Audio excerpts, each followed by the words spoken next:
Join me as I tackle the challenge of mastering the UseState hook in React. Let's see just how easy it can really be.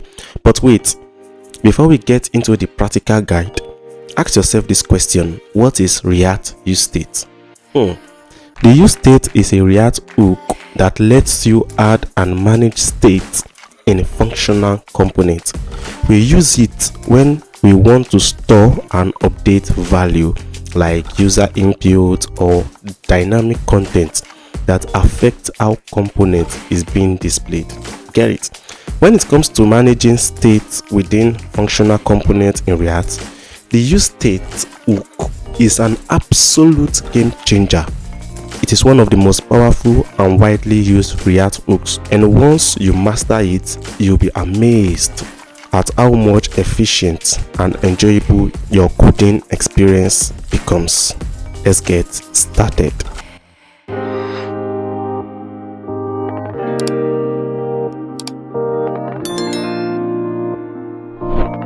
Welcome back. Now, to use the React UseState hook, first you need to import it. And how do we import it? So we're going to have comma, then this curly bracket, use state. Now, first of all, let's practice something. Now, let me create a variable called text. Should be equals to crown developer, and let me display it in the web page. Span. So let me call the text variable here. So now in the web page we can see crown developer. Now let me have a button called change text. Okay, let me say change name. Give this a break. Now what React UseState does, this crown developer, when I click on change name, it will allow me to be able to change the name from crown developer to any name I have. So we can use it to change texts, user inputs, or content or dynamic content that affect how the components are being displayed.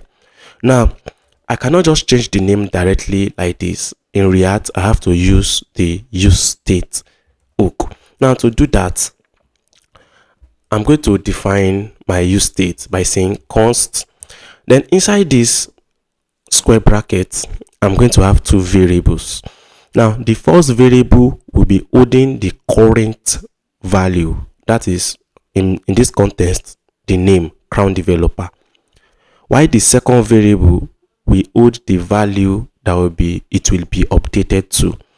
So I can still call it text. You can give it whatever name you like, but just know the name you are giving it here is the name you are calling in the JXX. So now when I have text, let me call this update text, so it will be easy to know. Then I'm going to say equals to, then now I'm going to call the React UseState now crown developer. Now we'll check the browser, we are still seeing the name there. So if let me add s, I will know, see it changed crown developers. So now in order to be able to update this, now this is just the basic we're still looking at. Let me give this an onClick function, the button an onClick function. So let's say change. All right, now so let me define the function here. If you discover I'm not defining the function inside the return, I'm defining it above the return. So function change. So to change this text now using the React UseState, we are going to say update. We are going to call this update text. You know, it is a string. So I'm going to say update text. And I just give it the name I want. Let's say mighty developer. Now let's check it out. Change name. It changed to mighty developer. It looks so simple, right? Yes, it's so simple. This is the basic. Now it becomes more complex when you have multiple properties within the UseState.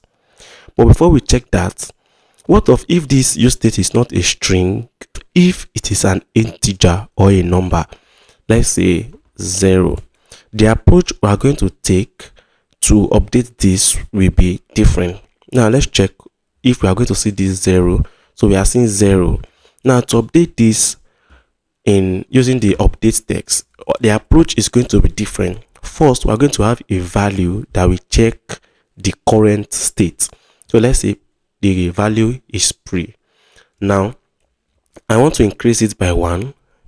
I will now say the previous state plus 1. I cannot just say update text to, no, if it's JavaScript, I can just say text plus 1, but it does not work that way. I have to have a variable to monitor the previous value, then the previous value plus 1. So let's check it out. 1, you see it's increasing. Now what of if we now have multiple properties within the use state? Now let me comment this and also comment this. Let me just delete this. So now if in this use state, in the use state, I have my curly bracket. Now I want to have multiple properties here. Let's say I have name, crown developer, age 86 or 87, whichever. And let me also have another property called school. It should be a string, coding school. This also is a string. Now to display it, since, sorry, comma should be here. Now since the use state has multiple properties, I'm going to use dot to call the one I want to display. Let's say text.name. Now we can see crown developer. All right, let's have another span and have text.age, and also have another span, text.school. Okay, now we can see crown developer 87 coding school. Now to be able to change these variables, you are going to use another approach, but we are still using the use state. So let me quickly have name here, span strong name. Okay, so let me just duplicate this.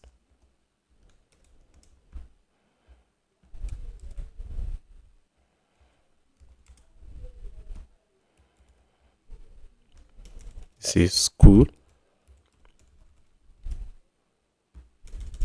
and this is age, just to easily know what we are dealing with. Now to change it, let's start with the change name. So on click, already give it an on click name of change. All right, so this function, let's start again with the function change. Now update text. No, this is the update, is the second parameter here we're going to be using to change the variables in the use state. So now we have update text. What is the first thing we have to do? We have to create a variable that will monitor the previous name that was there, or the previous variable that was there, whichever one you are using. It depends on what you are using in your context. So let me call it pre. Then I'm going to have this, then open my brackets, then inside the bracket I have my curly bracket. So now I'm going to have this 3 dots, then free. Now then a comma. What does line 12 of this line 12, what does it mean? Now if we are changing just one variable, this line of code ensures that other variables remain, they are not changed.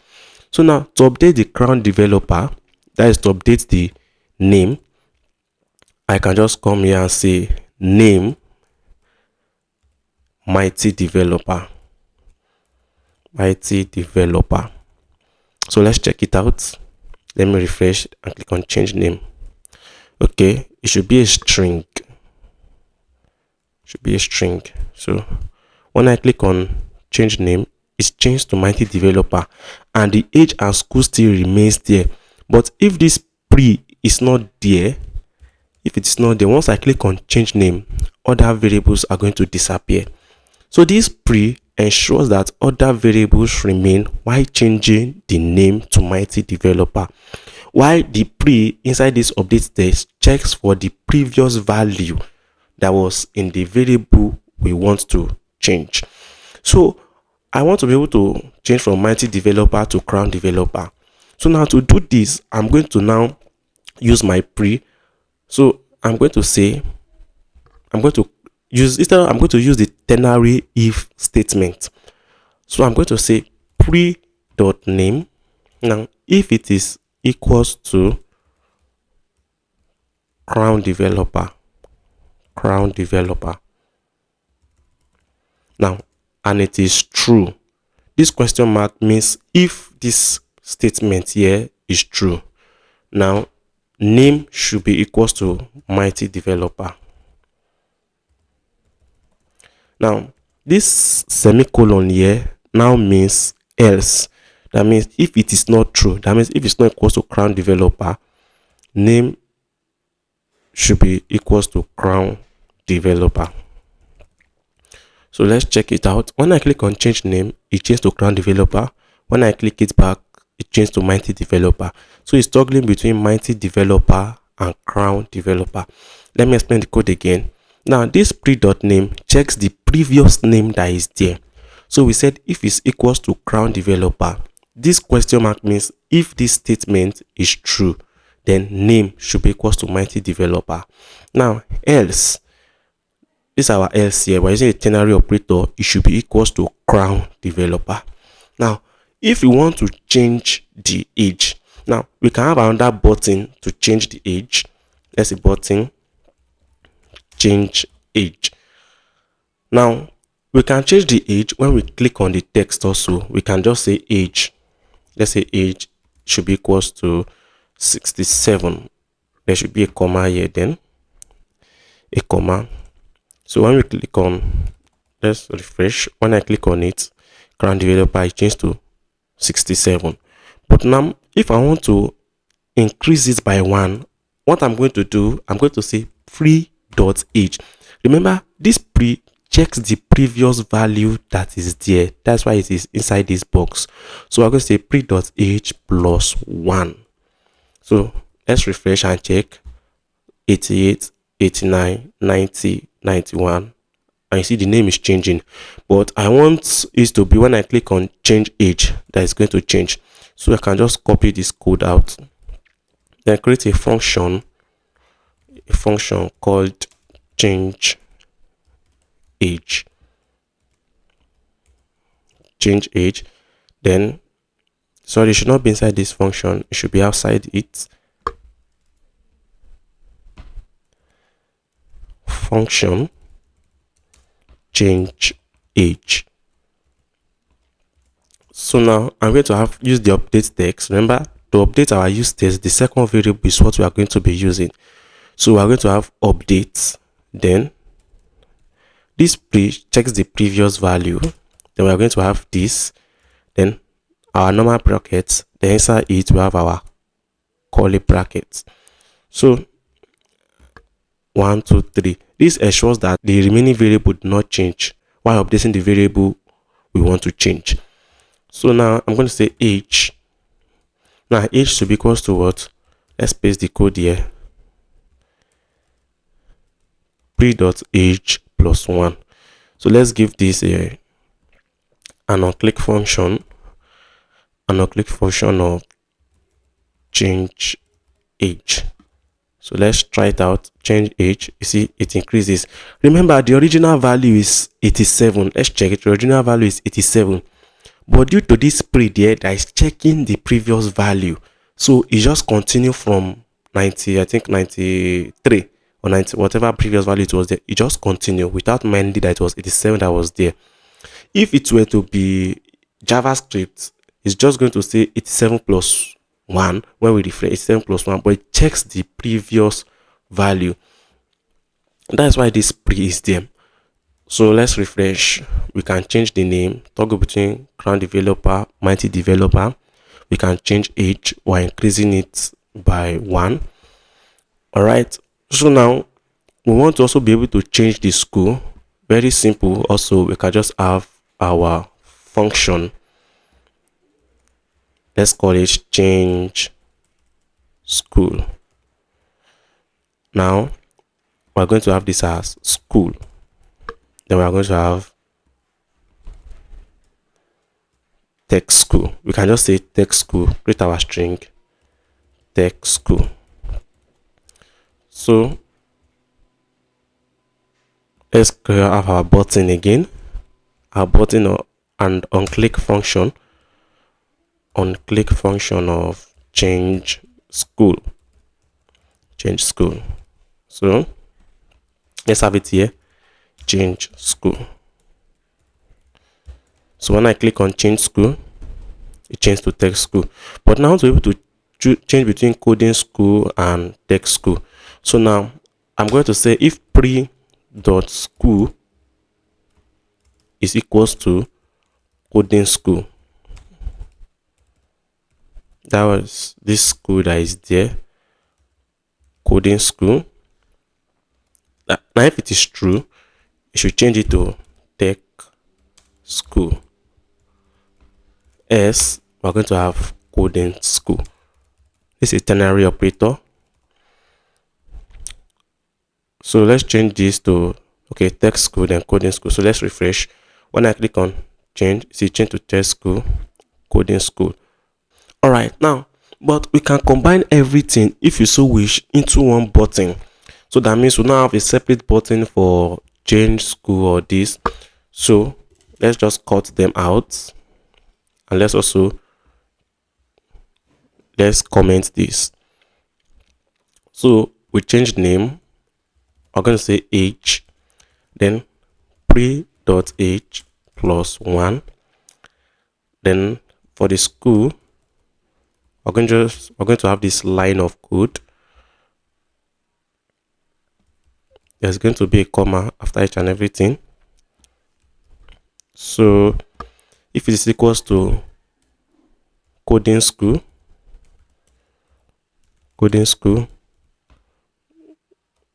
we're going to change it to text school.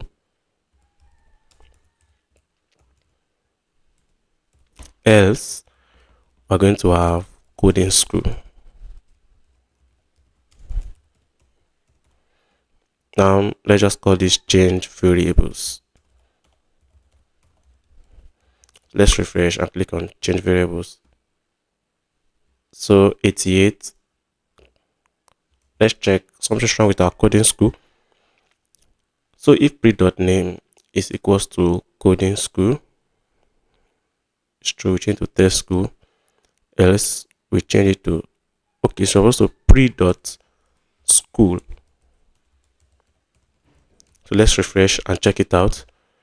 So it's working perfectly using the React UseState. Remember, this text or the current variable, why this is used to update. Thanks for watching, and I would love to hear about your experiences using UseState in the comment section. If you've not subscribed to my YouTube channel, don't forget to subscribe and also click the notification bell. I'll be posting more engaging coding tutorial. You can check out my next video where we'll be diving into another essential React hook. Thank you.